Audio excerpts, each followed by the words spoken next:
Hello students, welcome to online class. मैं सुखवंत सिंह। आप कर रहे हैं 9वीं क्लास की पंजाबी की बुक के विच अपना जिहड़ा हुण टॉपिक चल रहा है यह है कहानी, लोक कहानी। लोक कहानियां दे विच अपना लोक कहानियां दे विच परी कथावां दे विच आपां पहला जिहड़ी परी कथा कर ली सी, अज आपां करनी है छाणी चिड़ी। अज आपां करनी है छाणी चिड़ी दी परी कथा च दूजी जिहड़ी अपनी है छाणी कथा। तो पहला इस जिहड़ी कथा नूं ध्यान नाल सुन लो, नाले तां इह पाठ दा सार समझ आ जाऊगा तो फिर आपां नूं जिहड़े प्रश्न उत्तर है वह भी हल करने सौखे हो जाणगे। तां एक रियासत दे राजे दे राणियां दे दो राणियां सी, उहदे दोनां राणियां दे पुत्रियां होईयां, कुड़ियां ने जन्म लिया। वड्डी राणी दी जिहड़ी कुड़ी सी वो नैन नक्श दी बहुत सोहनी सी। जिहड़ी छोटी राणी सी उहदी जिहड़ी कुड़ी सी वो सांवले रंग दी सी, पर दोनां कुड़ियां दे नैन नक्श मिलदे जुलदे सन। छोटी कुड़ी दे जिहड़ा रंग सी राजकुमारी दा वो सांवला रंग सी, पर वड्डी राजकुमारी दा रंग रूप दी सोहनी होण कारण उहदा किसी रियासत दे राजकुमार दे नाल वो छोटी उमरी विआह तय कर दिता गया। तां जदों विआह कर दिता गया तां जदों वड्डी होए विआह करके उहनूं तोर दिता। विआह करन तो होण तो बाद उहदी जिहड़ी वड्डी राणी सी वो बीमार हो गई तो मर गई। तां उदों जिहड़ी वड्डी राणी दी राजकुमारी है वो वापस आउंदी है, अपनी माँ का रस्मों रिवाज नाल जिहड़ा अंतिम संस्कार सारे जिहड़े कारज काम करती है।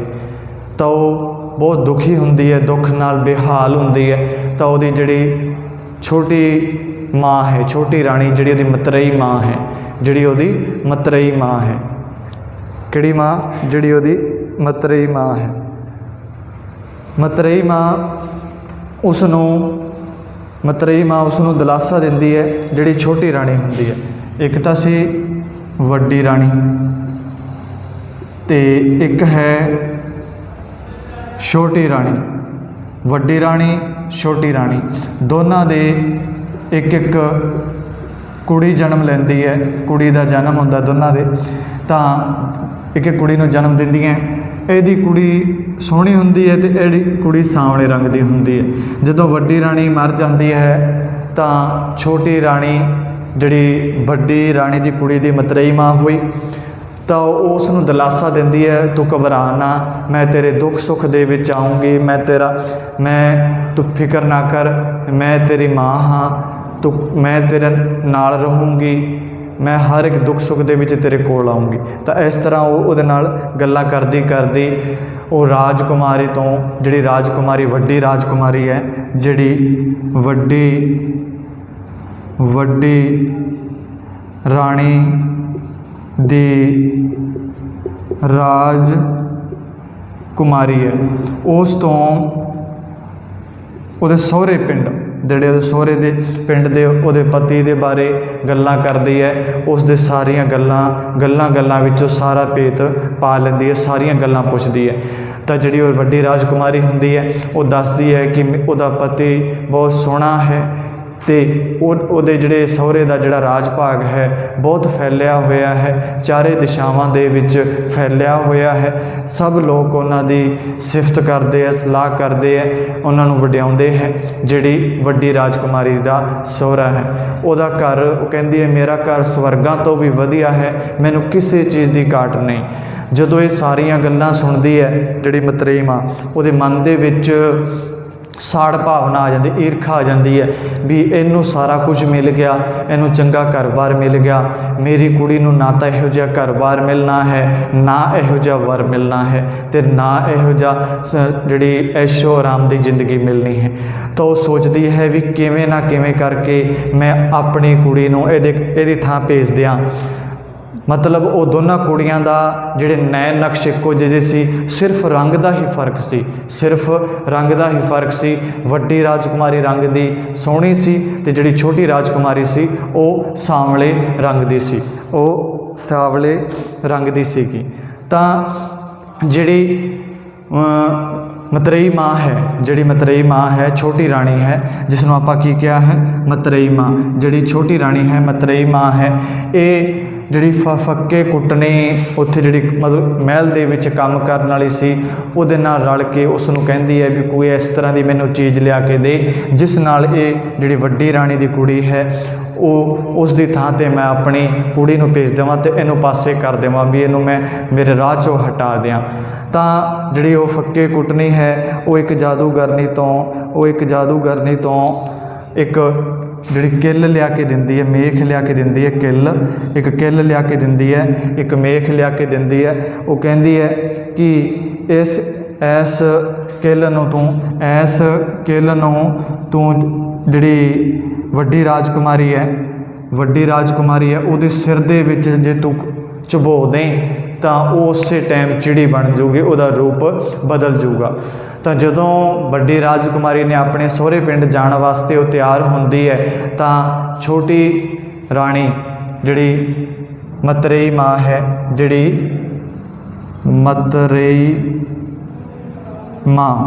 ਮਤਰੇਈ ਮਾਂ ਹੈ, ਕਿਹਦੀ? ਵੱਡੀ ਰਾਜਕੁਮਾਰੀ ਦੀ ਮਤਰੇਈ ਮਾਂ ਹੈ। ਉਹਦੇ ਬਾਲ ਗੁੰਦਣ ਦੇ ਬਹਾਨੇ ਉਹ ਉਹਦੇ ਸਿਰ ਦੇ ਵਿੱਚ ਜਿਹੜੀ ਮੇਖ ਹੈ, ਕਿੱਲ ਹੈ, ਉਹ ਚੁਬੋ ਦਿੰਦੀ ਹੈ, ਖਬੋ ਦਿੰਦੀ ਹੈ।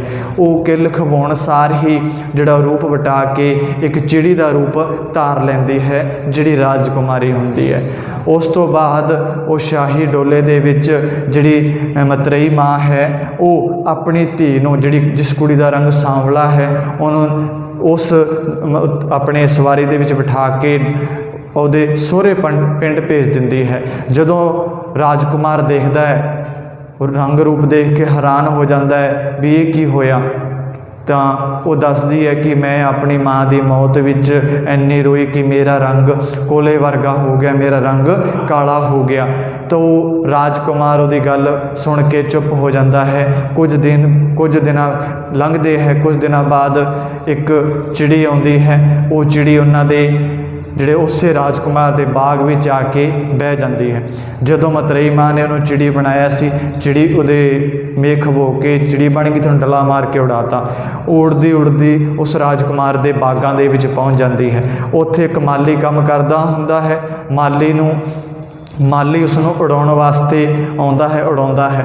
ਤਾਂ ਮਾਲੀ ਨੂੰ ਕਹਿੰਦੀ ਹੈ, ਮਾਲੀਆ ਵੇ ਸੂਲ ਮੋਈਆ, ਮੈਂ ਮਹਿਲਾਂ ਦੀ ਰਾਣੀ ਕੱਖੋਂ ਹੌਲੀ ਹੋਈ ਆ। ਉਹ ਚਿੜੀ ਇਹ ਗੀਤ ਗਾਉਣ ਲੱਗ ਜਾਂਦੀ ਹੈ, ਮਾਲੀਆ ਵੇ ਸੂਲ ਮੋਈਆ, ਮੈਂ ਮਹਿਲਾਂ ਦੀ ਰਾਣੀ ਕੱਖੋਂ ਹੌਲੀ ਹੋਈ ਆ। ਇਸ ਤਰ੍ਹਾਂ ਉਹ ਗੀਤ ਗਾਉਂਦੀ ਹੈ। ਤਾਂ ਮਾਲੀ ਹੈਰਾਨ ਹੋ ਜਾਂਦਾ ਹੈ ਵੀ ਚਿੜੀ ਗੀਤ ਕਿਵੇਂ ਗਾਉਂਦੀ ਹੈ।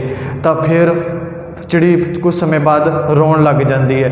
ਜਦੋਂ ਚਿੜੀ ਰੋਂਦੀ ਹੈ ਤਾਂ ਉਹਦੇ ਰੋਣ ਦੇ ਜਿਹੜੇ ਹੰਝੂ ਅੱਖਾਂ 'ਚੋਂ ਡਿੱਗਦੇ ਆ, ਤਾਂ ਉਹ ਹੰਝੂ ਹੈ ਉਹ ਮੋਤੀ ਬਣ ਜਾਂਦੇ ਹੈ। ਉਹ ਮੋਤੀਆਂ ਦਾ ਰੂਪ ਧਾਰ ਕੇ ਉਸ ਬਾਗ ਦੇ ਵਿੱਚ ਡਿੱਗਣ ਲੱਗ ਪੈਂਦੇ ਹੈ। ਤਾਂ ਮਾਲੀ ਉਹਨੂੰ ਕਹਿੰਦਾ ਹੈ ਵੀ ਤੂੰ ਚਿੜੀ ਰੋਣੀ ਕਿਉਂ ਹੈ? ਇਹ ਸਿਆਣੀ ਚਿੜੀ ਏ, ਤੂੰ ਰੋਣੀ ਕਿਉਂ ਹੈ? ਤੂੰ ਕਦੇ ਹੱਸ ਵੀ ਲਿਆ ਕਰ। ਅਤੇ ਚਿੜੀ ਮਾਲੀ ਦੀ ਗੱਲ ਮੰਨ ਕੇ ਹੱਸਣ ਲੱਗ ਪੈਂਦੀ ਹੈ। ਜਦੋਂ ਹੱਸਦੀ ਹੈ ਤਾਂ ਉਦੋਂ ਲਾਲ ਗਿਰਦੇ ਆ, ਭਾਵ ਹੀਰੇ ਮੋਤੀ ਡਿੱਗਣ ਲੱਗ ਪੈਂਦੇ ਹੈ। ਬਾਗ ਦੇ ਵਿੱਚ ਜਿਹੜੇ ਆਪਣੇ ਹੀਰੇ ਮੋਤੀ ਜਵਾਹਰਾਤਾਂ ਦਾ ਢੇਰ ਲੱਗ ਜਾਂਦਾ ਹੈ। ਮਾਲੀ ਚਿੜੀ ਨੂੰ ਫੜਨ ਦੀ ਕੋਸ਼ਿਸ਼ ਕਰਦਾ ਹੈ ਤਾਂ ਚਿੜੀ ਉੱਡ ਜਾਂਦੀ ਹੈ। ਉਹਦਾ ਸੋਨੇ ਦਾ ਫੰਗ ਉੱਥੇ ਡਿੱਗ ਪੈਂਦਾ ਹੈ। ਮਾਲੀ ਹੀਰੇ ਮੋਤੀ ਜਵਾਹਰਾਤ ਸਾਰੇ ਇਕੱਠੇ ਕਰਕੇ ਅਤੇ ਸੋਨੇ ਦਾ ਫੰਗ ਚੁੱਕ ਕੇ ਆਪਣੇ ਘਰ ਲੈ ਜਾਂਦਾ ਹੈ।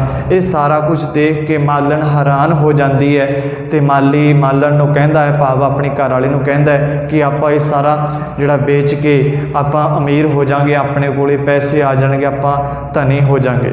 ਤਾਂ ਉਹ ਸਮਝਾਉਂਦੀ ਹੈ ਕਿ ਤੂੰ ਇਹਨੂੰ ਵੇਚ ਨਾ, ਤੂੰ ਇਹਨੂੰ ਰਾਜਕੁਮਾਰ ਕੋਲ ਲੈ ਕੇ ਜਾ। ਤਾਂ ਉਹਦੀ ਗੱਲ ਮੰਨ ਕੇ ਉਹ ਸਾਰੇ ਹੀਰੇ ਜਵਾਹਰਾਤ ਸੋਨੇ ਦਾ ਫੰਗ ਰਾਜਕੁਮਾਰ ਕੋਲ ਲੈ ਜਾਂਦਾ ਹੈ ਅਤੇ ਉਹਨੂੰ ਸਾਰੀ ਗੱਲ ਸੁਣਾਉਂਦਾ ਹੈ। ਉਸਨੂੰ ਸਾਰੀ ਗੱਲ ਸੁਣਾਉਂਦਾ ਹੈ। ਜਦੋਂ ਸਾਰੀ ਗੱਲ ਸੁਣਾਉਂਦਾ ਹੈ ਤਾਂ ਰਾਜਕੁਮਾਰ ਵੀ ਉਸ ਚਿੜੀ ਨੂੰ ਦੇਖਣ ਵਾਸਤੇ ਉਤਾਵਲਾ ਹੋ ਜਾਂਦਾ ਹੈ ਕਿ ਦੇਖਾਂ ਤਾਂ ਸਰੀ ਉਹ ਕਿਹੋ ਜਿਹੀ ਚਿੜੀ ਹੈ। ਤਾਂ ਕੁਝ ਸਮੇਂ ਬਾਅਦ ਉਹ ਬਾਗ ਵਿੱਚ ਚਿੜੀ ਆ ਕੇ ਬਹਿ ਜਾਂਦੀ ਹੈ। ਜਦੋਂ ਬਹਿੰਦੀ ਹੈ ਤਾਂ ਉਹ ਰਾਜਕੁਮਾਰ ਨੂੰ ਦੇਖ ਕੇ ਕਹਿੰਦੀ ਹੈ, ਰਾਜਕੁਮਾਰ ਵੇ ਸੂਲ मोईयां मैं महलों की राणी कखों हौली होईयां। तो राजकुमार हैरान हो जाता है। फिर उस तरह वो चिड़ी रोंदी है। जदों रोंदी है तो उसदी अखां दे विचों हंझू मोती बन के बाग दे विच डिग्गण लग पैंदे है। फिर जदों हसदी है तो लाल भाव हीरे जवाहरात डिग्गण लग पैंदे है। ये कला देख के राजकुमार भी हैरान हो जाता है। हुण उहनूं सोचां विच पै जांदा भी ये किस तरह की चिड़ी है। उधरों जिहड़ी वो नकली राजकुमारी हुंदी है, जिहड़ी सांवले रंग की जिहड़ी कि वड्डी राजकुमारी का भेस उहदी थां ते आई हुंदी है, उन्होंने पता लग जाता है। वो भी बाग विच पहुँचती है तो वो इस चिड़ी नूं उड़ाउण वास्ते वो राजकुमार नूं कहंदी है भी तुस इस चिड़ी दे कोल नहीं जाना, क्योंकि वो जिहड़ी चिड़ी है वो बोलदी सी, मनुख वांगू बोल सकदी सी। उहनूं डर सी कि किते उहदी सारी गल या पोल या भांडा ना फुट जावे, सारी गल दा राज राजकुमार दे सामने ना आ जावे। वो माली नूं लालच भी दिंदी है कि जेकर वो इस चिड़ी नूं मार देवेगा तो उन्होंने मूँह मंगिया इनाम देवेगी, पर राजकुमार माली उस चिड़ी नूं नहीं मारदा। कुछ दिनों बाद फिर दोबारा उत्थे चिड़ी बाग में आके बहती है तो जिहड़ा राजकुमार है वो चिड़ी नूं चोग पाउंदा है तो उन्होंने चिड़ी नूं फड़ लैंदा है। पहला चिड़ी डर जाती है, फिर हौली हौली उन्होंने हौली हौली फड़ी रखता है तो भाव वो चिड़ी का मन टिक जाता है। तो जिवें उहदे सिर ते हत्थ फेरदा है तो वो चिड़ी दे सिर ते जिहड़ी किल जिहड़ी मेख खुब्बी हुई हुंदी है, उधर उस राजकुमारी नूं पता लग जाता है कि राजकुमार ने चिड़ी नूं फड़ लिया। तो राजकुमार माली नूं कहंदा है कि इस वास्ते सोने का पिंजरे का प्रबंध करो। सोने का पिंजरा बनवाउण वास्ते माली नूं कहंदा है। तो जदों उहदे सिर ते हत्थ फेरदा है चिड़ी दे तो उहदे सिर दे विच जिहड़ी किल खुब्बी हुंदी है, मेख खुब्बी हुई हुंदी है, उसनूं जदों हत्थ ला के कढ़दा है तो नाल दी नाल भेस वटा के चिड़ी वड्डी राजकुमारी बन जाती है। फिर उन्होंने सारी गल दसदी है, सारी घटना दसदी है। तो सारी गल सुन के राजकुमार बहुत क्रोधित होंदा है, उसनूं बहुत गुस्सा आउंदा है। फिर वो राजकुमार नकली राजकुमारी कोल जाता है तो उस तरह उहदे सिर दे विच किल गढ़ के पिंजरे विच बंद करके उसनूं आपदी माँ कोल भेज दिंदा है। तो बाद दे विच राजकुमार ते वड्डी राजकुमारी दी वड्डी राणी दी कुड़ी वो दोने अपना जीवन जिउंदे है, सुखी रहिंदे हैं। तो ये सी अपना जिहड़ा परी कथावां दे विच छाणी चिड़ी, अपना पाठ सी परी कथावां दे विच छाणी चिड़ी, जो कि पूरा हो गया है। सार आपां समझिया। हुण आपां गल करांगे इस दे प्रश्न उत्तरां दी। ये सी इस पाठ का सार जे आपां ध्यान नाल सुनिया है तो सारे प्रश्न ही आपां नूं सौखे हो जाणगे। आपां नूं प्रश्न हल करन दे विच कोई दिक्कत नहीं आऊगी। तो मतरेई माँ ने राजकुमारी नाल की चलाकी कीती सी? पहला प्रश्न है, प्रश्न नंबर 1, मतरेई माँ ने राजकुमारी नाल की चलाकी कीती सी? मतरेई माँ ने राजकुमारी दे नाल की चलाकी कीती सी? मतरेई माँ ने तो मतरेई माँ ने राजकुमारी नाल चलाकी की कीती कि जदों वड्डी राजकुमारी वड्डी राणी मर जाती है तो उहदी वड्डी राणी दी धी अपनी माँ का अंतिम संस्कार रस्मों रिवाज नाल करन वास्ते आउंदी है। तो वह दुखी हुंदी है, दुख विच आउण करके जिहड़ी छोटी राणी है मतरेई माँ है उसनूं उसदे सोहरे पिंड उहदे पति दे सारियां गल्लां सारे भेद सब पुछ लैंदी है। तो जदों पुछदी है तो उहदे मन दे विच साड़ दी भावना पैदा हो जाती है। वो सोचदी है भी मेरी धी नूं इहो जिहा घर, इहो जिहा पति, इहो जिहा उहनूं नहीं मिल सकदा, क्यों ना मैं इस दी थां ते मैं आपदी धी नूं भेज देवां। उहदे मन दे विच ईरखा दी भावना पैदा हो जाती है। तो उसनूं रात नूं नींद नहीं आउंदी, वो सारी रात विउंता बनाउंदी रहिंदी है कि किवें ना किवें करके मैं इस राजकुमारी दी थां ते मैं अपनी राजकुमारी अपनी धी नूं उत्थे भेज देवां तो उहदा जिहड़ा जीवन सौखा हो जावे। तो ਫੱਕੇ ਕੁੱਟਣੀ ਦੀ ਮਦਦ ਦੇ ਨਾਲ ਉਸ ਨੂੰ ਕਹਿੰਦੀ ਹੈ ਕਿ ਉਸ ਨੂੰ ਕੋਈ ਇਹੋ ਜਿਹੀ ਚੀਜ਼ ਬਣਾ ਕੇ ਲਿਆ ਕੇ ਦੇਵੇ ਕਿ ਜਿਹਦੇ ਨਾਲ ਇਹ ਉਸਦੇ ਵੱਸ ਆ ਜਾਵੇ। ਫਿਰ ਉਸ ਤੋਂ ਬਾਅਦ ਜਿਹੜੀ ਉਹ ਫੱਕੇ ਕੁੱਟਣੀ ਇੱਕ ਜਾਦੂਗਰਨੀ ਕੋਲ ਜਾਂਦੀ ਹੈ ਤਾਂ ਉੱਥੋਂ ਉਹ ਇੱਕ ਉਸ ਨੂੰ ਕਿੱਲ ਲਿਆ ਕੇ ਦਿੰਦੀ ਹੈ। ਉਹ ਕਹਿੰਦੀ ਹੈ ਕਿ ਇਹ ਕਿੱਲ ਜਿਹੜੀ ਉਹ ਰਾਜਕੁਮਾਰੀ ਦੇ ਸਿਰ ਵਿੱਚ ਜੇ ਚੁਬੋ ਦੇਵੇ ਤਾਂ ਉਹ ਰਾਜਕੁਮਾਰੀ ਜਿਹੜੀ ਹੈ ਉਹ ਇੱਕ ਆਪਣੇ ਚਿੜੀ ਦਾ ਰੂਪ ਧਾਰਨ ਕਰ ਲਵੇਗੀ, ਜਿਹੜੀ ਉਹ ਰਾਜਕੁਮਾਰੀ ਹੈ। ਤਾਂ ਉਸ ਨੂੰ ਕਹਿੰਦੀ ਹੈ ਵੀ ਫਿਰ ਉਹ ਜਿਹੜੀ ਮਤਰੇਈ ਮਾਂ ਹੈ ਉਹਦੇ ਕਿੱਲ ਖਵਾਉਣ ਵਾਸਤੇ ਰਾਜਕੁਮਾਰੀ ਕੋਲ ਜਾਂਦੀ ਹੈ। ਜਦੋਂ ਰਾਜਕੁਮਾਰੀ ਆਪਣੇ ਸਹੁਰੇ ਪਿੰਡ ਜਾਣ ਲਈ ਤਿਆਰ ਹੁੰਦੀ ਹੈ ਤਾਂ ਉਹਦੇ ਕੇਸ ਗੁੰਦਣ ਲਈ ਮਤਰੇਈ ਮਾਂ ਉਸ ਕੋਲ ਜਾਂਦੀ। ਕੇਸ ਗੁੰਦਣ ਦਾ ਕੇਸ ਸਿਰ ਵਾਹੁਣ ਦਾ ਜਾਂ ਬਹਾਨਾ ਲੈ ਕੇ ਉਹਦੇ ਸਿਰ ਦੇ ਵਿੱਚ ਜਿਹੜੀ ਕਿੱਲ ਹੈ ਉਹ ਚੁਬੋ ਦਿੰਦੀ ਹੈ, ਜਿਸ ਨਾਲ ਜਿਹੜੀ ਉਹ ਰਾਜਕੁਮਾਰੀ ਹੈ ਉਹ ਚਿੜੀ ਬਣ ਜਾਂਦੀ ਹੈ। ਜਦੋਂ ਚਿੜੀ ਬਣ ਜਾਂਦੀ ਹੈ ਤੇ ਉਹਨੂੰ ਉੱਥੋਂ ਡਲਾ ਮਾਰ ਕੇ ਉੱਥੋਂ ਉਡਾ ਦਿੰਦੀ ਹੈ, ਉਸ ਮਹਿਲ 'ਚੋਂ ਉਹਨੂੰ ਭਜਾ ਦਿੰਦੀ ਹੈ। ਉਸ ਤੋਂ ਬਾਅਦ ਉਹ ਮਤਰੇਈ ਮਾਂ ਆਪਣੀ ਧੀ ਜਿਸ ਦਾ ਰੰਗ ਸਾਂਵਲਾ ਸੀ ਉਸ ਨੂੰ ਉਹ ਸਹੁਰੇ ਭੇਜ ਦਿੰਦੀ ਹੈ, ਵੱਡੀ ਰਾਣੀ ਦੀ ਕੁੜੀ ਦੇ ਸਹੁਰੇ ਉਸ ਨੂੰ, ਕਿਉਂਕਿ ਦੋਨਾਂ ਕੁੜੀਆਂ ਦਾ ਜਿਹੜੇ ਨੈਣ ਨਕਸ਼ ਇੱਕੋ ਜਿਹੇ ਸਨ, ਸਿਰਫ ਫਰਕ ਸੀ ਰੰਗ ਦਾ। ਜਿਹੜੀ ਵੱਡੀ ਰਾਜਕੁਮਾਰੀ ਸੀ ਉਹਦਾ ਰੰਗ ਰੂਪ ਸੋਹਣਾ ਸੀ, ਜਿਹੜੀ ਛੋਟੀ ਰਾਜਕੁਮਾਰੀ ਸੀ ਉਸ ਦਾ ਰੰਗ ਰੂਪ ਸਾਂਵਲਾ ਰੰਗ ਦਾ ਸੀ। ਤਾਂ ਇਹ ਸੀ ਆਪਣਾ ਪਹਿਲਾ ਪ੍ਰਸ਼ਨ। ਹੁਣ ਕਰਦੇ ਹਾਂ ਦੂਜਾ ਪ੍ਰਸ਼ਨ। ਦੂਜਾ ਪ੍ਰਸ਼ਨ ਹੈ, ਜਦ ਮਾਲੀ ਨੇ ਚਿੜੀ ਨੂੰ ਉਡਾਉਣ ਲੱਗਿਆ। ਦੂਜਾ ਪ੍ਰਸ਼ਨ ਹੈ, ਜਦ ਮਾਲੀ ਚਿੜੀ ਨੂੰ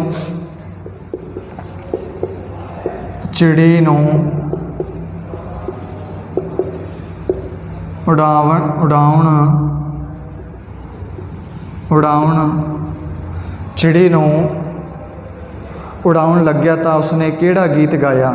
ਉਡਾਉਣ ਲੱਗਿਆ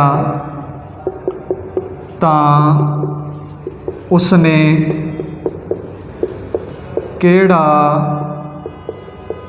ਗੀਤ ਗਾਇਆ? ਜਦ ਮਾਲੀ ਚਿੜੀ ਨੂੰ ਉਡਾਉਣ ਲੱਗਿਆ ਤਾਂ ਉਸਨੇ ਕਿਹੜਾ ਗੀਤ ਗਾਇਆ? ਉਡਾਉਣ ਲੱਗਿਆ ਤਾਂ ਉਸਨੇ ਕਿਹੜਾ ਗੀਤ ਗਾਇਆ ਚਿੜੀ ਨੇ? ਤਾਂ ਜਦ ਮਾਲੀ ਚਿੜੀ ਨੂੰ ਉਡਾਉਣ ਲੱਗਿਆ ਤਾਂ ਚਿੜੀ ਨੇ ਗੀਤ ਗਾਇਆ, ਮਾਲੀਆ ਵੇ ਮਾਲੀਆ ਵੇ ਸੂਲ ਮੋਈਆ, ਮੈਂ ਮਹਿਲਾਂ ਦੀ ਰਾਣੀ ਕੱਖੋਂ ਹੌਲੀ ਹੋਈਆ। ਮਾਲੀਆ ਵੇ ਮਾਲੀਆ ਮੈਂ ਸੂਲ ਮੋਈਆ, ਮੈਂ ਮਹਿਲਾਂ ਦੀ ਰਾਣੀ ਕੱਖੋਂ ਹੌਲੀ ਹੋਈਆਂ। ਇਹ ਗੀਤ ਚਿੜੀ ਨੇ ਗਾਉਣਾ ਸ਼ੁਰੂ ਕਰ ਦਿੱਤਾ ਸੀ। ਤਾਂ ਇਹ ਸੀ ਆਪਣਾ ਦੂਜਾ ਪ੍ਰਸ਼ਨ। ਹੁਣ ਹੈ ਤੀਜਾ ਪ੍ਰਸ਼ਨ, ਨਕਲੀ ਰਾਜਕੁਮਾਰੀ ਚਿੜੀ ਦਾ ਕੌਤਕ ਵੇਖ ਕੇ ਕਿਉਂ ਪਰੇਸ਼ਾਨ ਸੀ? ਤੀਜਾ ਪ੍ਰਸ਼ਨ ਹੈ, ਨਕਲੀ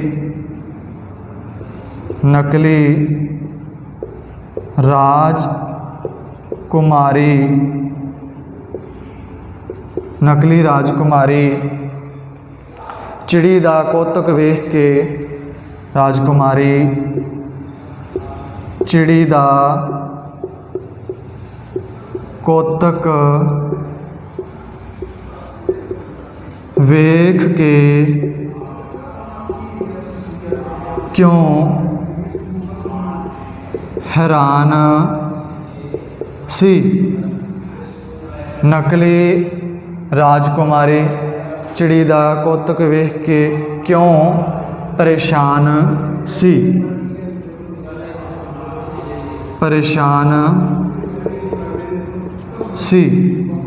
ਜਿਹੜੀ ਨਕਲੀ ਰਾਜਕੁਮਾਰੀ ਸੀ ਉਸ ਨੂੰ ਪਤਾ ਲੱਗਿਆ ਕਿ ਜਦੋਂ ਬਾਗ ਦੇ ਵਿੱਚ ਉਹ ਬੋਲਣ ਵਾਲੀ ਜਿਹੜੀ ਚਿੜੀ ਆ ਗਈ ਹੈ, ਤਾਂ ਉਸ ਦੇ ਬੋਲਣ ਤੋਂ ਉਹ ਡਰਦੀ ਸੀ ਕਿ ਕਿਤੇ ਗੱਲ ਹੈ ਉਹ ਸਾਹਮਣੇ ਨਾ ਆ ਜਾਵੇ, ਜਿਹੜਾ ਸੱਚ ਹੈ ਉਹ ਸਾਹਮਣੇ ਨਾ ਆ ਜਾਵੇ। ਉਸ ਗੱਲ ਤੋਂ ਉਹ ਡਰਦੀ ਹੋਈ ਉਹ ਉਸ ਚਿੜੀ ਨੂੰ ਰਾਜਕੁਮਾਰ ਨੂੰ ਕਹਿੰਦੀ ਹੈ ਕਿ ਰਾਜਕੁਮਾਰ ਉਸ ਚਿੜੀ ਦੇ ਕੋਲ ਨਾ ਜਾਵੇ। ਕਿਉਂ ਨਾ ਜਾਵੇ? ਕਿਉਂਕਿ ਉਸ ਨੂੰ ਪਤਾ ਸੀ ਜੇਕਰ ਇਹ ਜਿਹੜੀ ਚਿੜੀ ਹੈ ਮਨੁੱਖ ਵਾਂਗ ਬੋਲਦੀ ਹੈ, ਜੇਕਰ ਉਸਨੇ ਇਹ ਸਾਰੀ ਗੱਲ ਰਾਜਕੁਮਾਰ ਨੂੰ ਦੱਸ ਦਿੱਤੀ ਤਾਂ ਉਸ ਨਾਲ ਬਹੁਤ ਮਾੜੀ ਹੋਵੇਗੀ। ਇਸ ਗੱਲ ਤੋਂ ਡਰਦੀ ਹੋਈ ਉਸ ਚਿੜੀ ਤੋਂ ਉਹ ਰਾਜਕੁਮਾਰ ਨੂੰ ਦੂਰ ਰਹਿਣ ਵਾਸਤੇ ਕਹਿੰਦੀ ਹੈ ਕਿ ਇਸ ਚਿੜੀ ਨੂੰ ਉਹ ਉਡਾ ਦੇਵੇ, ਅਤੇ ਮਾਲੀ ਨੂੰ ਕਹਿੰਦੀ ਹੈ ਕਿ ਜੇਕਰ ਉਹ ਇਸ ਚਿੜੀ ਨੂੰ ਮਾਰ ਦੇਵੇਗਾ ਤਾਂ ਉਸ ਨੂੰ ਇਹ ਮੂੰਹ ਮੰਗਿਆ ਇਨਾਮ ਦੇਵੇਗੀ। ਇਹ ਸੀ ਆਪਣਾ ਤੀਜਾ ਪ੍ਰਸ਼ਨ। ਚੌਥਾ ਪ੍ਰਸ਼ਨ ਹੈ, ਰਾਜਕੁਮਾਰ ਨੇ ਨਕਲੀ ਰਾਜਕੁਮਾਰੀ ਨਾਲ ਕੀ ਸਲੂਕ ਕੀਤਾ? ਚੌਥਾ ਪ੍ਰਸ਼ਨ ਹੈ, ਰਾਜਕੁਮਾਰ ਨੇ ਨਕਲੀ ਰਾਜਕੁਮਾਰੀ ਨਾਲ ਕੀ ਸਲੂਕ ਕੀਤਾ? ਜਦ ਬਾਗ ਦੇ ਵਿੱਚ ਚਿੜੀ ਆਉਂਦੀ ਹੈ ਦੁਬਾਰਾ ਤਾਂ ਰਾਜਕੁਮਾਰ ਉਸ ਨੂੰ ਫੜ ਲੈਂਦਾ ਹੈ, ਚੋਗ ਪਾ ਕੇ ਉਹਨੂੰ ਫੜ ਲੈਂਦਾ ਹੈ, ਉਹਦੇ ਸਿਰ 'ਤੇ ਹੱਥ ਫੇਰਦਾ ਹੈ ਤਾਂ ਚਿੜੀ ਦਾ ਮਨ ਟਿਕ ਜਾਂਦਾ ਹੈ। ਤਾਂ ਜਦੋਂ ਹੱਥ ਫੇਰਦਾ ਹੈ ਤਾਂ ਮਾਲੀ ਨੂੰ ਕਹਿੰਦਾ ਵੀ ਤੂੰ ਇਸ ਵਾਸਤੇ ਸੋਨੇ ਦਾ ਪਿੰਜਰਾ ਲੈ ਕੇ ਆ। ਜਦੋਂ ਉਹਦੇ ਸਿਰ 'ਤੇ ਹੱਥ ਲਾਉਂਦਾ ਤਾਂ ਉੱਥੇ ਇੱਕ ਮੇਖ ਖੁੱਭੀ ਹੁੰਦੀ ਹੈ, ਚੁਭੀ ਪਈ ਹੁੰਦੀ ਹੈ। ਉਸ ਜਿਉਂ ਹੀ ਮੇਖ ਨੂੰ ਕੱਢਦਾ ਹੈ ਉਹ ਚਿੜੀ ਰਾਜਕੁਮਾਰੀ ਦਾ ਰੂਪ ਧਾਰਨ ਕਰ ਲੈਂਦੀ ਹੈ, ਵਾਪਸ ਆਪਣੇ ਅਸਲੀ ਰੂਪ ਦੇ ਵਿੱਚ ਆ ਜਾਂਦੀ ਹੈ। ਅਸਲ ਰੂਪ ਦੇ ਵਿੱਚ ਆ ਕੇ ਰਾਜਕੁਮਾਰੀ ਉਸ ਰਾਜਕੁਮਾਰ ਨੂੰ ਸਾਰੀ ਗੱਲ ਦੱਸਦੀ ਹੈ, ਸਾਰੀ ਸੱਚਾਈ ਬਿਆਨ ਕਰਦੀ ਹੈ ਵੀ ਉਸ ਨਾਲ ਕੀ ਘਟਨਾ ਹੋਈ, ਕੀ ਪਾਣਾ ਵਾਪਰਿਆ। ਉਹ ਸਾਰੀ ਗੱਲ ਸੁਣ ਕੇ ਰਾਜਕੁਮਾਰ ਨੂੰ ਬਹੁਤ ਗੁੱਸਾ ਆਉਂਦਾ ਹੈ ਅਤੇ ਉਹ ਬਹੁਤ ਕ੍ਰੋਧਿਤ ਹੋ ਜਾਂਦਾ ਹੈ। ਉਹ ਉਸੇ ਮੇਖ ਨੂੰ, ਉਸੇ ਕਿੱਲ ਨੂੰ ਜਿਹੜੀ ਨਕਲੀ ਰਾਜਕੁਮਾਰੀ ਦੇ ਸਿਰ ਵਿੱਚ ਗੱਡ ਕੇ ਉਸ ਨੂੰ ਚਿੜੀ ਬਣਾ ਕੇ ਪਿੰਜਰੇ ਦੇ ਵਿੱਚ ਪਾ ਕੇ ਉਸ ਦੀ ਮਾਂ ਕੋਲ ਭੇਜ ਦਿੰਦਾ ਹੈ, ਕਿਉਂਕਿ ਰਾਜਕੁਮਾਰ ਨੂੰ ਉਸ 'ਤੇ ਬਹੁਤ ਗੁੱਸਾ ਆਇਆ। ਉਸਨੇ ਉਸੇ ਤਰ੍ਹਾਂ ਹੀ ਉਸ ਰਾਜਕੁਮਾਰੀ ਦੇ ਸਿਰ ਦੇ ਵਿੱਚ ਉਹ ਕਿੱਲ ਲਾਈ ਅਤੇ ਲਾ ਕੇ ਉਹ ਜਿਹੜੀ ਰਾਜਕੁਮਾਰੀ ਸੀ ਉਹ ਚਿੜੀ ਬਣ ਗਈ। ਚਿੜੀ ਬਣਨ ਦੇ ਨਾਲ ਉਸ ਨੂੰ ਪਿੰਜਰੇ ਵਿੱਚ ਪਾ ਕੇ ਉਸ ਨੂੰ ਉਸ ਦੀ ਮਾਂ ਕੋਲ ਭੇਜ ਦਿੱਤਾ ਗਿਆ। ਤਾਂ ਫਿਰ ਉਸ ਤੋਂ ਬਾਅਦ ਰਾਜਕੁਮਾਰ ਅਤੇ ਵੱਡੀ ਰਾਣੀ ਦੀ ਜਿਹੜੀ ਰਾਜਕੁਮਾਰੀ ਸੀ ਦੋਨੇ ਵਧੀਆ ਸੁਖੀ ਰਹਿਣ ਲੱਗੇ। ਇਹ ਸੀ ਆਪਣਾ ਪਾਠ ਜਿਹੜਾ ਕਿ ਪਰੀ ਕਥਾਵਾਂ ਦੇ ਵਿੱਚ ਦੂਜੀ ਆਪਣੀ ਕਥਾ ਸੀਗੀ ਜਿਹੜੀ ਸ਼ਾਣੀ ਚਿੜੀ, ਜੋ ਕਿ ਜਿਸ ਦਾ ਆਪਾਂ ਪਹਿਲਾ ਸਾਰ ਸਮਝਿਆ। ਪਹਿਲਾਂ ਆਪਾਂ ਸਾਰ 'ਤੇ ਚਰਚਾ ਕੀਤੀ, ਸਾਰ ਨੂੰ ਆਪਾਂ ਪੂਰੇ ਵਿਸਥਾਰ ਨਾਲ ਸਮਝਿਆ, ਫਿਰ ਆਪਾਂ ਗੱਲ ਕੀਤੀ ਇਹਨਾਂ ਪ੍ਰਸ਼ਨਾਂ ਉੱਤਰਾਂ 'ਤੇ। ਹੁਣ ਇਹ ਆਪਣਾ ਪਾਠ ਪੂਰਾ ਹੁੰਦਾ ਹੈ। ਅਗਲੀ ਵੀਡੀਓ ਦੇ ਵਿੱਚ ਆਪਾਂ ਨਵਾਂ ਪਰੀ ਕਥਾ ਜਾਂ ਨਵੀਂ ਕਹਾਣੀ ਕਰਾਂਗੇ। ਓਨੇ ਚਿਰ ਵਿੱਚ ਤੁਸੀਂ ਇਹਨੂੰ ਧਿਆਨ ਨਾਲ ਨੋਟ ਕਰਨਾ, ਸੁਣਨਾ, ਸਮਝਣਾ ਅਤੇ ਨਾਲੇ ਆਪਣਾ ਵਰਕ ਪੂਰਾ ਕਰਕੇ ਨਾਲ ਦੀ ਨਾਲ ਚੈੱਕ ਵੀ ਕਰਵਾਉਣਾ ਹੈ। ਇਹਨਾਂ ਗੱਲਾਂ ਦਾ ਧਿਆਨ ਰੱਖਣਾ। ਧੰਨਵਾਦ।